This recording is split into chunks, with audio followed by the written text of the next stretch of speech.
Moja úloha ako HR manažéra je úplne jasná. Zodpovedám za to, akých ľudí budeme mať na palube a následne sa starám o to, aby sa ľudia vo firme cítili dobre, aby boli moji kolegovia motivovaní, spokojní a aby sa tešili každý deň do práce. Keď si idem ráno zabehať, prvé, čo v práci urobím je, že si dám sprchu, potom si dám kávu s kolegami a následne začína môj pracovný deň plný mailov, telefonátov, stretnutí a stretnutí nielen s kolegami, ale aj s externými partnermi a dodávateľmi. HRisti sú istým spôsobom interní konzultanti, ktorí by mali vedieť o firme najviac. Mali by vedieť, čo sa tam deje, aký biznis sa rieši, čo je jeho výsledkom, ako sa ľudia vo firme cítia. Mali by mať v kancelárii otvorené dvere, aby v prípade potreby mohli byť aj psychológmi pre kolegov. Významnou časťou agendy HR manažéra je komunikácia s ostatnými kolegami vo firme. Starám sa o ich podporu, motiváciu a rozvoj.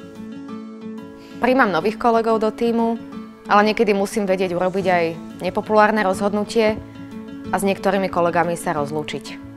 Najväčšiu pridanú hodnotu pre mňa majú ľudia okolo mňa.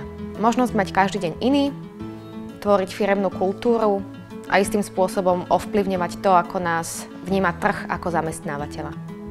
Na druhej strane sú chvíle, kedy ako HR manažér som buď iniciátorom alebo realizátorom nepopulárnych zmien a to sú vždycky veľmi citlivé záležitosti. V mojej práci sú pravidelne opakujúce sa činnosti, ako napríklad reporting, pracovnoprávna agenda, príprava podkladov na mzdy alebo administratíva spojená s výberovými konaniami a toto všetko vnímam ako stereotyp.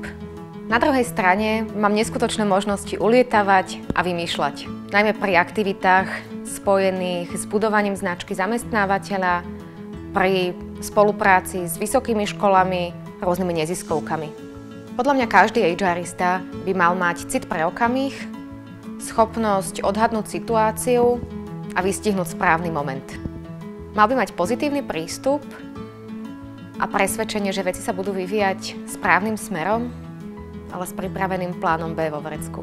Práca HR manažéra je najmä o komunikácii, interakcii s inými ľuďmi a o skúsenostiach, a to dá človeku jedine škola života.